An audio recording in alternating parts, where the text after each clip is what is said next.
So let's start with the method of evaluating the limits, and the method number two to evaluate the limits is the factorization method, right? So as it is written here that we can cancel out the factors which are leading to the indiscriminacy and find the limit of the remaining expression. ठीक है, कहने का मतलब ये हुआ कि जैसा हमने बात भी की थी कि लिमिट्स को सॉल्व करते समय इधर तो वैल्यू सब्स्टिट्यूट करी हमने कोई भी, जैसे कि एक्सटेंडिंग टू ए है, ए पुट करा और डायरेक्टली वैल्यू आ गई, तो या फिर दूसरा केस होगा लिमिट एग्जिस्ट करेगी या नहीं करेगी, लेफ्ट हैंड लिमिट और राइट हैंड लिमिट चेक करेंगे, या तीसरा केस होगा कोई ना कोई इनडिटर्मिनेंट फॉर्म बन रही होगी। Indeterminate form I am sure सभी को याद होगी, 0/0, इन्फिनिटी बाय इन्फिनिटी, वो सात में से कोई एक इनडिटर्मिनेंट फॉर्म बन रही होगी। तो one of the methods to solve such a question is the factorization method. जैसे कि ये सिंपल क्वेश्चन हम ऑलरेडी कर भी चुके हैं, ध्यान से देखिए इस केस के अंदर में 0/0 फॉर्म बन रहा था, तो हमने फैक्टराइजेशन में, मैं बताना बस ये चाह रहा हूं आप लोगों से यहाँ पर कि हम जिस फैक्टर की वजह से इनडिस्क्रिमिनेंसी आ रही है, जैसे कि इस क्वेश्चन में x-2 into x+2 divided by x-2 और लिमिट x टेंडिंग टू 2 है, तो इस फैक्टर की वजह से इनडिस्क्रिमिनेंसी यानी डिनोमिनेटर में और न्यूमरेटर में 0 यानी 0/0 फॉर्म बन रहा है, तो उस फैक्टर को हमने कैंसल आउट कर दिया, right. As a result finally x-2 को कैंसिल करना है हमने, तो यानी दिस वन, इसको कैंसिल किया और फाइनली हमारे पास आंसर 4 आ जाएगा। सही है, ठीक है। तो एक और बात लिखिए, if fx and gx are polynomials and g of a is not equal to 0, then limit x tending to a fx over gx can be written as, numerator की अलग से लिमिट निकालने यानी fx की, और डिनोमिनेटर की अलग से यानी gx की यानी f of a upon g of a लिखा जा सकता है। तो आइए चलते हैं फैक्टराइजेशन मेथड के कुछ क्वेश्चंस करना शुरू करते हैं। That was a very basic question. So here is the question in front of you, limit extending to 2 1 over x-2 minus this expression whatever it is written. ठीक है, तो सबसे पहला इस क्वेश्चन को करने के दो तरीके हैं, ठीक, दो तरीके, यानी कई बार थॉट आता है कि x टेंडिंग टू 2 लिखा है, तो x टेंडिंग टू 2 को हम लिख दें x equal to 2 plus h, या फिर x equal to 2 minus h substitute कर दे और h टेंडिंग टू 0। अब पहला सवाल आप सबके किसी के दिमाग में आ रहा होगा या आना चाहिए कि हम यहां पर लेफ्ट हैंड लिमिट और राइट हैंड लिमिट निकालें या ना निकालें, और अगर ये दोनों इक्वल आएंगे और बराबर आएंगे और फाइनाइट आएंगे तब तो हम कहेंगे लिमिट एग्जिस्ट कर रहा है, एल्स अपार्ट नहीं कहेंगे। बट सवाल उठता है, do we require to find left hand limit and right hand limit in each and every question? The answer is no, because that will be a time consuming task. ठीक, एक बार 2 plus h substitute करेंगे, एक बार 2 minus h substitute करेंगे, तो time consuming हो जाएगा। ठीक है, तो सवाल उठता है कौन से क्वेश्चंस के अंदर में हमें जरूरत नहीं है लेफ्ट हैंड और राइट हैंड लिमिट चेक करने की। तो पहला आंसर मैं इस क्वेश्चन का दूंगा वो सारे सवाल जिनके अंदर में जिस पॉइंट पर हम लिमिट निकाल रहे हैं वहां पर डेफिनेशन में अगर बदलाव हो रहा है, जैसे कि मॉड x में 0 पर बदलाव होता है, वहां पर तो गारंटी हमें लेफ्ट हैंड और राइट हैंड लिमिट चेक करने की जरूरत है, या ग्रेटेस्ट इंटीजर x हो या फ्रैक्शनल पार्ट अवेलेबल हो। Else apart I'll tell you a list of the questions or list of the things wherein,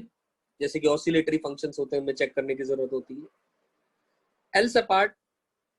इस तरीके का क्वेश्चन जो आपके सामने है, इसमें लेफ्ट हैंड और राइट हैंड अलग अलग से निकालने की जरूरत नहीं है, वो टाइम खराब करने की जरूरत उसमें नहीं है, आपके पास डायरेक्टली आंसर निकाला जा सकता है। एनीवेज, सबसे पहला काम, मैं x को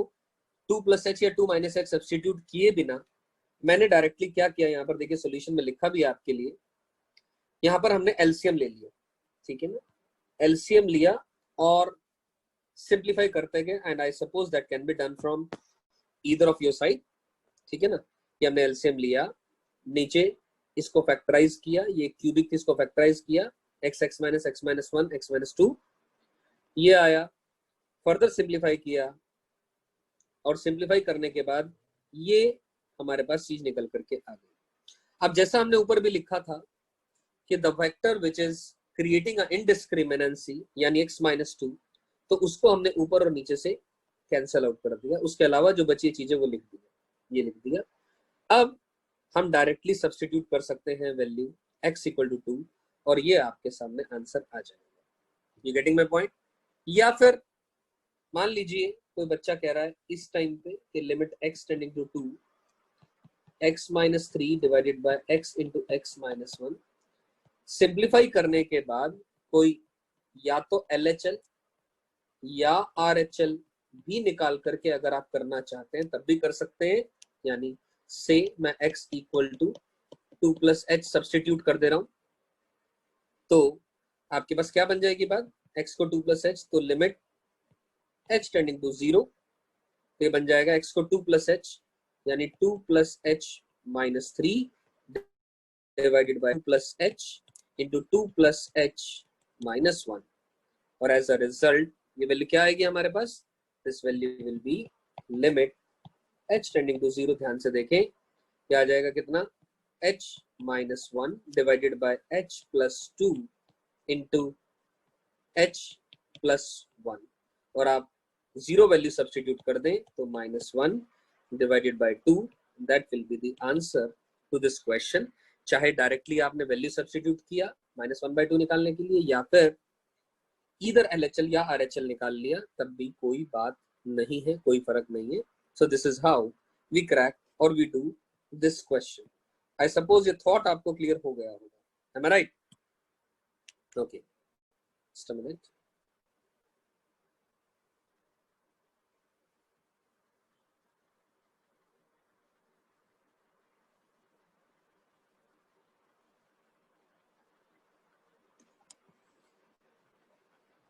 Okay, so moving on to the another question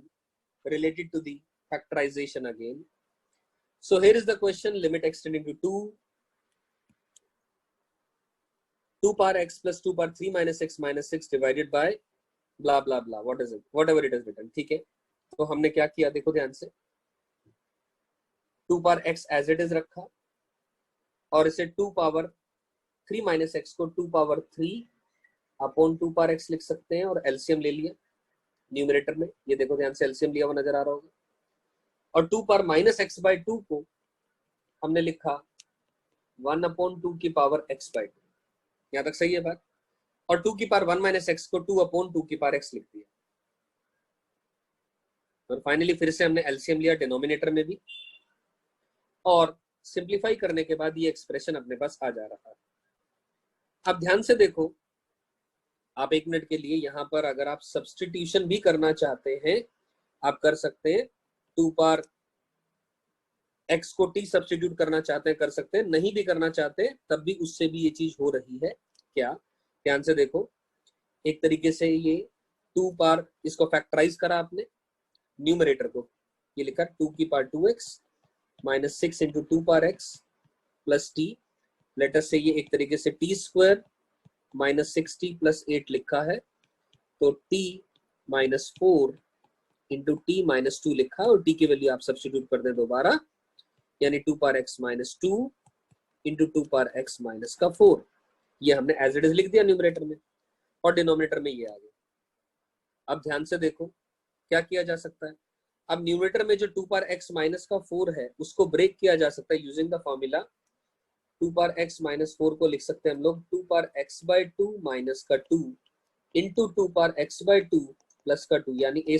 - b² is a + b into a - b, और as a result the factor which was creating an indiscriminacy, यानी 2 पावर x/2 माइनस का 2 इंटू 2 पावर x/2 प्लस का 2 into 2 power x minus का 2 divided by 2 power x/2 minus का 2, इस factor को हमने ऊपर नीचे कैंसिल कर दिया, क्योंकि x को 2 सब्स्टिट्यूट करते हैं तो 2 पावर 1 यानी 2 - 2 0/0 क्रिएट हो गया, वो काट दिया, और फिर वैल्यू हमने डायरेक्टली इसके अंदर में वैल्यू सब्स्टिट्यूट कर दी, और वो आंसर हमारे पास ए ऑप्शन 8 आंसर आ गया, right? Okay, this was again a simple factorization, और अब ध्यान से देखें, ये क्वेश्चन है क्वेश्चन नंबर 4 में। अब हमने जैसे ही पाई बाय 4 पुट करना चाहा तो ये 0/0 फॉर्म बन जा रहा है, तो 0/0 फॉर्म बन जा रहा है। तो एक काम कर सकते हैं, as x tending to pi by 4 हमने cot x को t माना और t will obviously tend to 1। तो t के अंदर में ऑब्वियसली थोड़ा सा दिखने में आसान सी इक्वेशन लग रही है और जिसको कि फैक्टराइज किया जा सकता है। ऊपर भी एक क्यूबिक है, नीचे भी एक क्यूबिक है, उसके फैक्टर्स थोड़े। इनडिस्क्रिमिनेंटली क्रिएट करने वाला फैक्टर को काटा और वैल्यू पुट करी और आंसर आ गया 3/4। That's a simple question. I am sure ये सभी को समझ में आ गया होगा। करेक्ट। Moving on further,